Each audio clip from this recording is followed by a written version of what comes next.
What's up, collective? How is it going? How is your Friday? Whenever you're listening to this. My intention with these true crime episodes is probably best to not make them live early in the morning. I don't know. If you guys share your feedback with me, if you don't care and you're just going to watch it whenever, that's great. But I'm just going based on like when I would want a true crime episode to be posted. I guess would be later in the day. So give me your thoughts as always. Please join every conversation. I am always asking you guys to share your feedback with me. And that being said, I have asked a couple times what kind of episodes you guys would like. And it seems unanimously, you guys want me to talk about therapy in a future episode. So not sure exactly what road or what direction you want me to take with that. So if you want to be specific, then let me know. Or if you kind of want me to just give you my take on it, I can do that too. So let me know. Anyways, today's episode, I am going to do a true crime story, but I'm going to do it a little bit differently. So if you've been listening to this podcast for a while, you would know that I talk a lot about mindset and mental health. And what I wanted to do with this story is talk about the mindset of a killer, right? And I chose today, as you'll see in the title, Aileen Wuornos. So I hope I'm saying her name correctly, but I don't know if you guys have ever heard of this story or heard of her. But they actually did, they actually did many documentaries about her, but they did a pretty famous movie called Monster, and it starred Charlize Theron. So she was dubbed the first American serial killer also. And what I'm going to do basically in this episode to kind of change things up and give you kind of more my take on it, since I've been, I did the mindset coaching thing and I feel like I can read people pretty well. I wanted to give you my take on kind of if I read her mind, okay? And not in the woo-woo way, but just like, based on her characteristics. She's done thousands of interviews, maybe not thousands of interviews, but she's done a lot of interviews. There's a lot of information on her. I've watched the movie several times. I've watched podcast episodes about her. I've watched interviews with her. I've seen her in court. So I'm very familiar with her and her story. So let's get to the basics first. Again, her name is Aileen Carol Wuornos. She was born on February 29th, 1956 in Rochester, Michigan. But she was sentenced to death on October 9th, 2002 in Florida at the age of 46. Yeah, she was only 46 years old. So she murdered at least 7 people between the years of 1989 and 1990. Her case drew national attention to issues such as the relationship between gender and violence and the legal treatment of acts of self-defense by women. Her life was subject, again, to several documentaries and, as I mentioned, the movie Monster, which was released in 2003. So Wuornos had a very deeply, deeply troubled childhood. Her parents separated before her birth. I think her mom was 2 months pregnant with her. And her father later spent time in a mental hospital for child molestation. Her father was also diagnosed with schizophrenia. When Wuornos was 4 years old, she and her brother were sent to live with her grandparents. In her early teen years, she spent time at home for unwed mothers due to she got pregnant by one of her grandfather's friends. Very disturbing life from the get-go that this woman had. Which, again, anything I say in this episode is not giving an excuse for her heinous crimes, for her act of violence and hatred towards a group of people. Because it's never okay to do these things, to act this way. So I don't want anybody to misunderstand me, what I'm saying. So in 1974, Wuornos was imprisoned for driving while intoxicated and for firing a gun in a moving vehicle. She subsequently was arrested numerous times on charges that include armed robbery, check forging, and auto theft. And I want to step right here before I go any further, just from this part of it. And it's, oddly enough, Monster, the movie, after I had watched it, I, went a little bit in a rabbit hole about Aileen and kind of her life and seeing all these interviews and stuff. I mean, obviously back in the day, there wasn't a whole lot of YouTube to watch, so I got information from where I could. And then later on in years, I, stumbled upon her story again somehow and started going down a YouTube rabbit hole and watched her give interviews and talk about her childhood. And what I can tell you from what I see from her and her mindset of her going back in time and her memories and thinking about her childhood and talking about her childhood, she's very angry. And obviously, if you're going to kill somebody when you're older, you're going to be, some level of aggression is going to be within you. But I can tell that what happened to her, she's had a roller coaster of emotions, obviously, but you can tell there's so much hatred towards her mother, her father, her grandparents, and just the people that she came in contact with. Anyone really that she came in contact with seemed to piss her off. And not just like regular, oh, I'm mad at you, but like just this severe hatred that she had to human beings, especially men. And now, mind you, all the interviews that she's given, her story does change quite a bit. So who knows how much of it is actually fiction and how much of it is fact. And again, when you go through something very traumatic in your childhood, your memory can take some things away because you block it out based on pain. And it can also add some things either to, self-protect or to self-harm. And I think with her, she was always trying to justify her actions. Well, I do this horrible thing because this happened to me. It was always an excuse. So I just feel like her mindset about her childhood and growing up and being a young mother, like it was just like, I had no other option in life. This was the hand that I was dealt. I was never going to experience a different upbringing, right? It was like she blamed the world for the environment that she was born into. Now, mind you, I sympathize with her childhood. It was less than perfect, right? And obviously some of it is probably her recalling memories that maybe she made up in her head. Probably it wasn't all real, but I do believe a lot of bad shit happened to her. So it's just crazy. So crazy. By the late 1980s, she was a drifter. And in 89, she was posing as a hitchhiker prostitute. She killed 7 middle-aged male motorists and left their bodies along the highways of Florida and southern Georgia. Some speculate that she may have killed an 8th motorist in the same period. Arrested in early 1991, she admitted to the killings, but claimed that she acted in self-defense. Again, like I said, after the men assaulted her. And we're all human. We are all capable of snapping, right? We're all capable of snapping. But what kind of mindset, what kind of thoughts, what kind of mental health do you have when you allow that switch to flip? Because we all have it in us, but we don't ever flip that switch, right?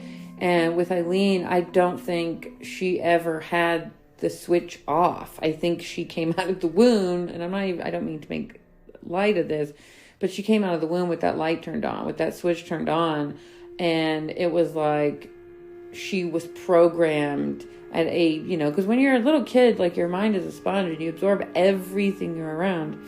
And I think she was programmed, for lack of a better word, to do evil shit as she got older. I mean, I don't think she really had much of a choice.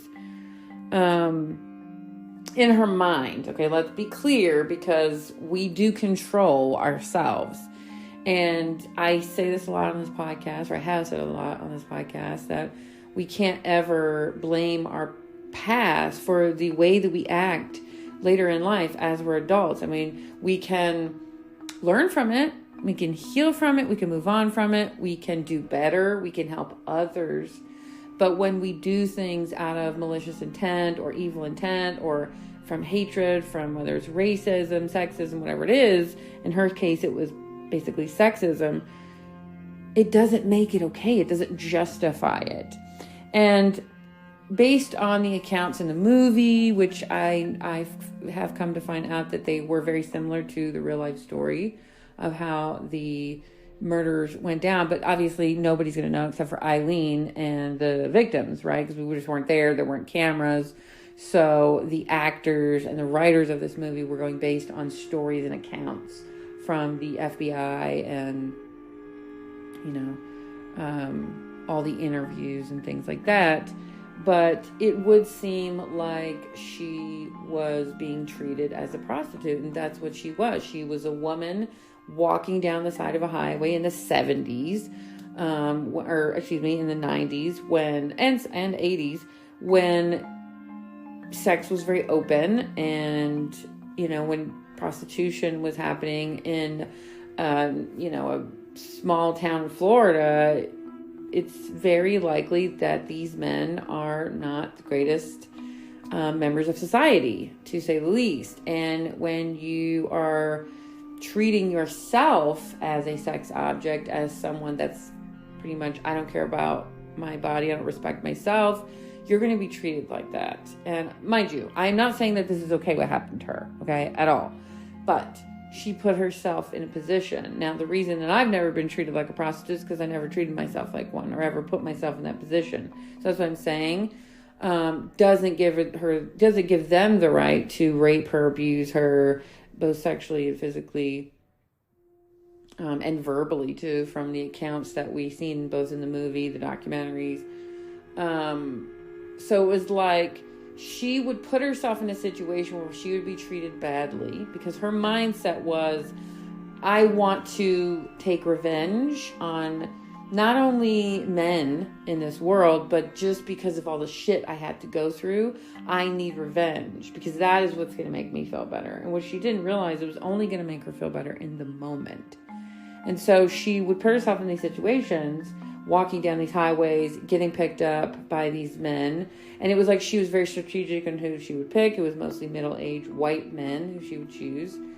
And she would basically show them, look, I don't give a shit about myself, so you can treat me however you want. And then when they would, it was almost as if she was surprised that they were treating her like this.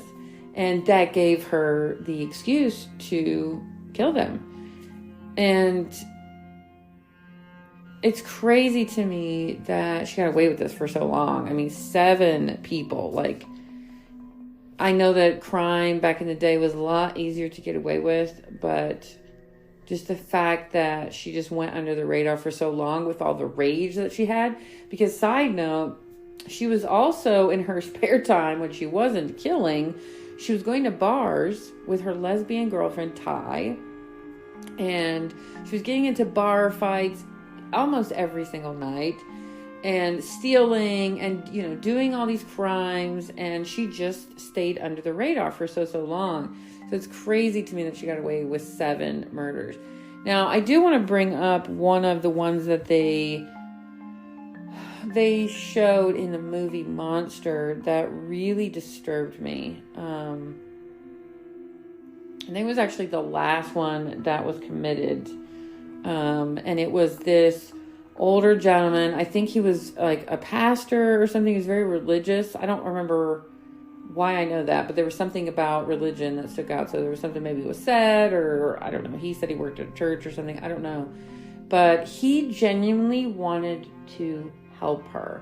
Like, he wanted to, shelter her, give her clothing, give her food. And she wasn't getting the response that she normally gets, being abused, being treated like an object, being treated like shit. And this man was very genuine, very sweet, and authentically like wanted to make her feel safe and take care of her. And she just couldn't believe that, because they're in her mind, remember, this is her mindset, she sees men as predators. She sees men as demons, right? All men.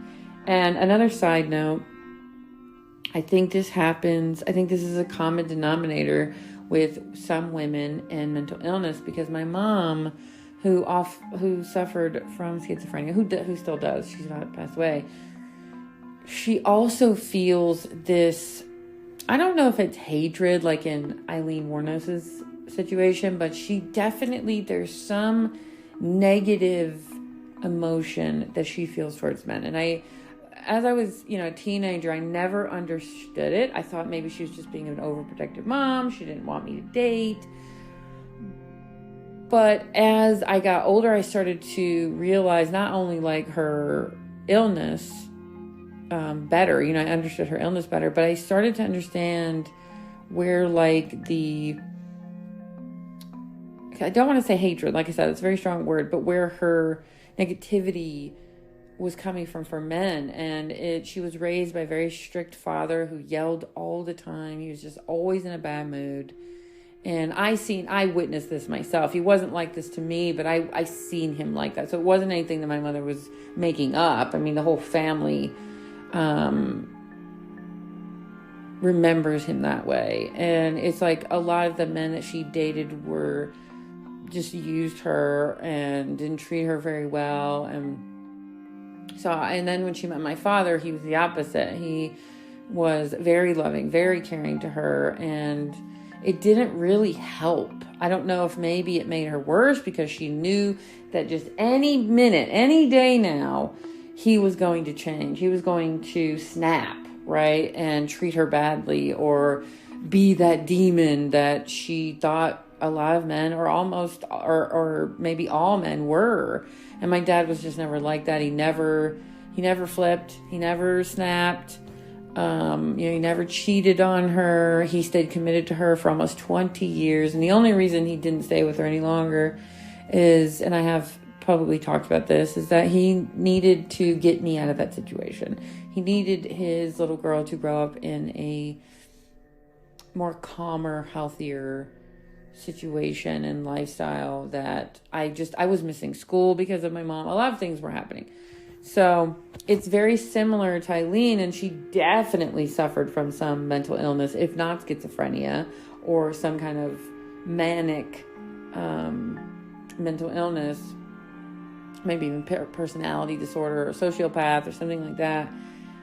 But she just, this last kill that she had, I believe it was the last man that she killed, she couldn't believe that this man was flipping the script on her, like treating her like a human and not some worthless, garbage off the side of the street. And I think it pissed her off even more. And the reason that this one really disturbed me is that this man was such a sweet man. Like, he was such a good human being, and he begged for his life, and he said, I have children and I have a wife and stuff. And you could just feel in that moment, even though this person was acting and this was a movie, you could still feel that this was a genuine person. This was not somebody who was ever going to hurt her. And she still ended up hurting him. And I could tell when it was done, she felt bad.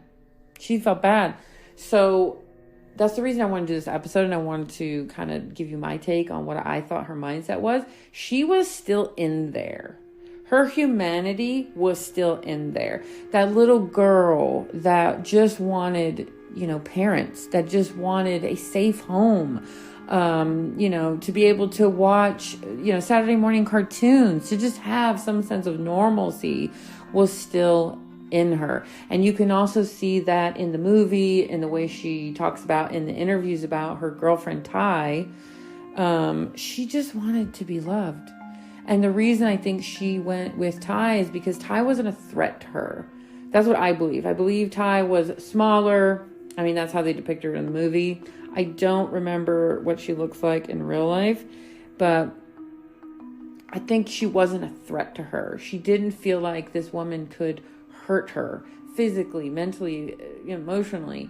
And when they had their first fight, you could see Aileen start to unravel and kind of fall apart at the seams, because it's like, oh no, all my worst fears, even though I was trying to pack them away and bury them down, they're coming up to the surface. And oh my God, she's a woman. She can't treat me this way. She can't be mean to me. She can't hurt me, right? And I think she started to see that it's not just a man thing, that it's a human thing, that people hurt people and she hurts people. And, so it was like, it wasn't ever right. And I think when she was in that courtroom, because they do show some of her trial, they may show all of her trial, and you can tell that there's like moments of her where she kind of snaps out of her mental illness, and she's just a regular human, and she's like trying to understand what's happening to her. And I think she starts to think about the shit she's done and see the victims' faces and even go back to her childhood and regress and it's crazy. One of the reasons that I chose Aileen Wuornos for this kind of segment, I guess, if you will, of the mindset of a killer, is because there's a lot of killers, like, I don't know why we make them famous, because that's the warped culture that we live in. A lot of, I will say, well-known killers, there's no humanity in them. There's no remorse. It's just, they just are completely cut off from feeling normal emotions. And Aileen I don't think she was the same way. I don't think that she ever wanted to hurt anyone. And you can tell how it's depicted in her interviews when she is admitting to these crimes and like kind of discussing how they went down. And then even in the movie, how it's depicted, you can tell that she really didn't want it to go that far. She maybe just wanted to scare them, to have that power over them. Because in the movie, and if you guys haven't seen it, I'm sorry, this movie's old, so, spoiler alert. She doesn't seem like I don't think she would have killed the guy. I think she was just trying to scare him, to show him that she is more powerful than him, and then he ended up raping her. And I think that's why she ended up pulling the trigger, both figuratively and literally, because it was like she had no choice, and it was almost like a self-defense thing. And I know that sounds crazy, but if you guys haven't seen the movie, you haven't, heard her interviews, her testimonies, it's worth giving it a look.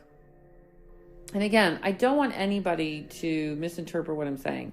I am not justifying her actions in any way, shape, or form. There is no way in hell that I would ever condone to this behavior just because she went through some shit when she was a kid and she grew up and acted like she didn't have another choice. Because there a part in the movie, and I don't remember if I found this in her interviews or any of the stuff that I did the research on, but in the movie, she tries to straighten her life up, and she goes on a couple job interviews, and they're like job interviews that she knows she can't do, but she thinks she's going to fake her way through it, and it just blows up in her fucking face.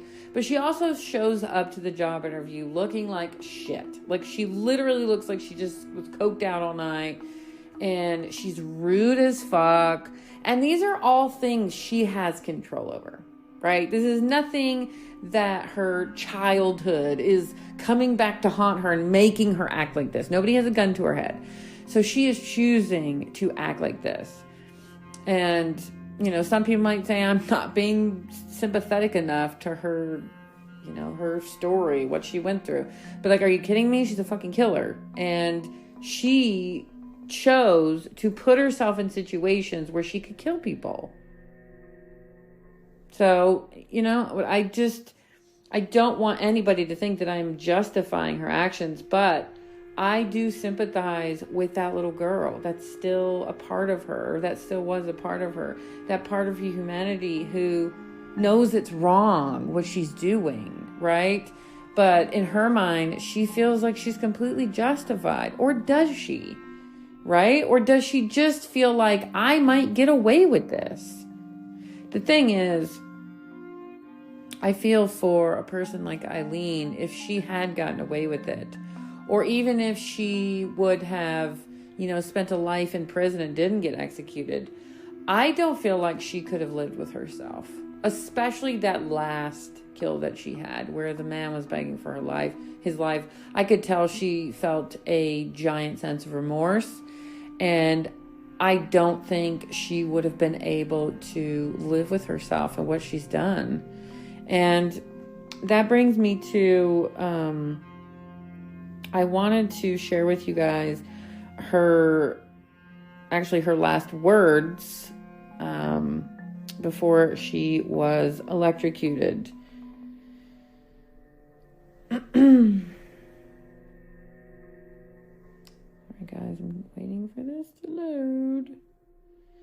So, Wuornos smiled at witnesses from the execution room who watched her utter her chilling final last statement. She says, "Yes, I would like to say I'm sailing with the rock, and I'll be back with Jesus, like Independence Day, June 6th, like the movie. Big mothership and everything. I'll be back. I'll be back."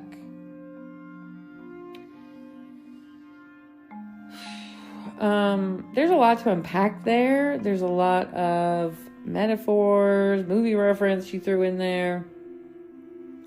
This was somebody who claimed to believe in God, claimed to believe in Jesus, and then added in some alien aspect to it with talking about the mothership and saying that she'll be back.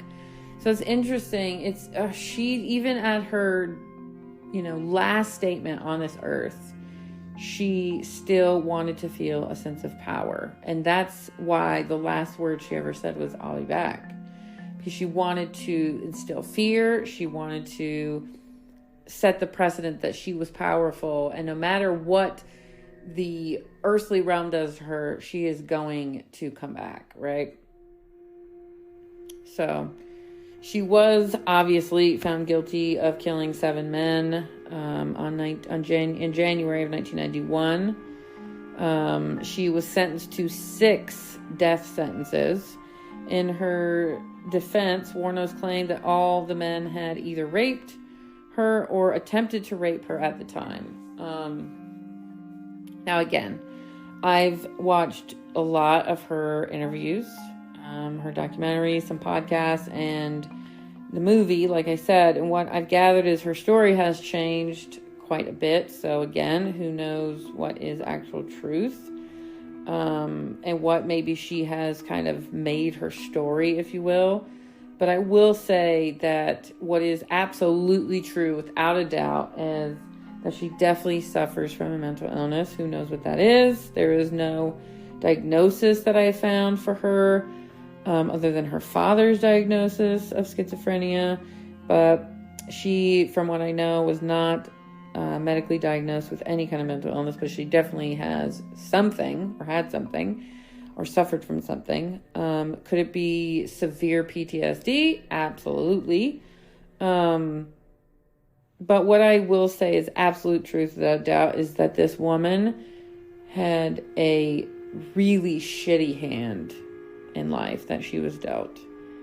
And I will say that without a shadow of a doubt, a lot of men have abused her in every way that a person can be abused. I do believe that she felt like the only way that she could get attention or even affection was through violent acts of affection, physical touch, violent physical touch, rape. And I think in some weird, sick way, she felt like that was making her feel alive. I know this sounds really sick, but when you are dealing with a mental illness that you can't grasp a hold of under any circumstances, you don't even want to get help, you don't even try to get help, you make up a life. You create a life in your head, and it could be as horrible as you want it to be.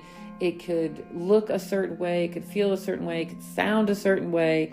And I think that's what Aileen Wuornos has done. I think she made a world up at as young age as 14 and stayed there. And even in her adult years, I think she was still that little young teenage girl who was trying to fight for her power, her place. And she thought the only way that she could do that was to be God or play God. And you could see her in the movie. By the way, Charlize Theron, excellent job. She did an excellent job at playing Aileen to a T. Even looked the role, like sounded like her. Everything was crazy. And side note, I don't really care for Charlize Theron in her personal life from what I know. But as an actor in that movie, wow, bravo. So yeah, I think when she had the gun in her hand, she shook. You could tell that this was not something that she was comfortable with. She knew, because she believed in God, she knew that this was not right. She knew this was not right. And again, we have this in us. We all do. We can all snap. And we all know it's not right. That's why we don't do it, you know? And I think a lot of us, like, I mean, I can't speak to this, but a lot of people who play video games, you know, they do a lot of things in these video games that they would never do in real life because they know it's wrong. But they can live vicariously through these video games. And some of these video games are horrendous. You can do horrendous things in these video games. So, but it's when do we, you know, break through the realms of reality and our fantasy life becomes our waking life. You know, what takes us to that place where we go to the other side? And it's like, once you go to that other side, you can never go back. And I felt like Eileen's mindset was, I'll be able to snap out of this, right? I'll just kill this one person and I won't do it again. And then it kept happening to where it was 7 men. And then they're even saying that there's a possible 8th man. So this is an incredible story of someone who let their mind control them, let their thoughts control them, let their hate control them. And it ultimately led to the end of her life. So, as always, guys, I would love to hear from you about this story. Have you heard of this story? If this is your first time hearing about this story, please let me know what you think. I'm not sure where you can watch the movie Monster. I mean, like I said, I think it came out in 2003, so it's probably available somewhere for free. But I would definitely give it a watch if you can stomach movies like that. Their warning, disclaimer, there are acts of violence, you know, sex, drugs, all kinds of bad shit in that movie. So, you know, viewers' discretion beware. If you want to just look up her story, I would definitely advise. It's very interesting. But if this is where we leave off, I want to thank you for your support. If you're a continued listener, thank you for your continued support. It is very much appreciated. You have no idea. I do this because I know that it helps. I've had confirmation from you guys, and it helps me too. I always say this. So I want to close this off with just saying that if anything about Aileen Wuornos' story resonates with any part of your life, maybe you've had this mindset, or you have this mindset, or, you know, maybe there's some days where you feel like snapping, or, you know, you hate a certain gender, or you hate a certain political party, or whatever it is. Really ask yourself, where is this coming from? Where is this coming from? And why is this so important to me? And what am I doing about it? Are you taking action on this? Are you commenting hateful things? Are you posting hateful things? Are you attacking people? You know, like, are you taking action on it, or are you thinking about it? Because remember, guys, thoughts become actions a lot of the time. And in Eileen's case, her thoughts, all of them, became actions in her real life. And before she could even say stop, she was already killed 5 people probably, and she was one of those people who would wake up and she finds herself walking down that same highway again, looking for her next victim and wondering, what the fuck am I doing? So it's like, there's nothing that can't be prevented, guys. There's nothing that can't be prevented. Remember that you are, you're special, and not in a cliche way where I'm trying to blow smoke up your ass and, coddle you. I'm saying this because every single one of us is here for a fucking reason. And you're not here to snap. You're not here to hate. You're not here to physically harm yourself or anyone else. And if you're thinking in that way, then there's something else going on. So please, if you're listening to this, get help. If you're listening to this and you know somebody who needs help, help them get help. Don't just say, oh, that's how Susan is, or, oh, that's how Brad is. Oh, that's how Lamar, he just wiles out when we go out. Like, that's not normal. If this is consistent behavior that you see in someone or yourself that is constantly harming yourself or other people in some way, that is a big, giant cause for concern. So, I'm sending you guys unbelievable amounts of love, and I hope that Aileen has found some kind of peace in her afterlife, and I absolutely hope that the victims and their families have found peace from the heinous and evil that she brought upon their lives. There is no way to forgive anything like that. There is no way to forgive a person of doing something like that. And I would never ask the victims' families to forgive her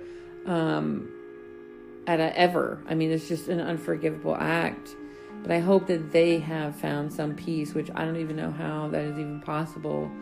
Because fathers, sons, brothers, friends were killed because of her inability to control herself. Her inability to get help. Her inability to be around people who would help her. Because again, you are who you're around too.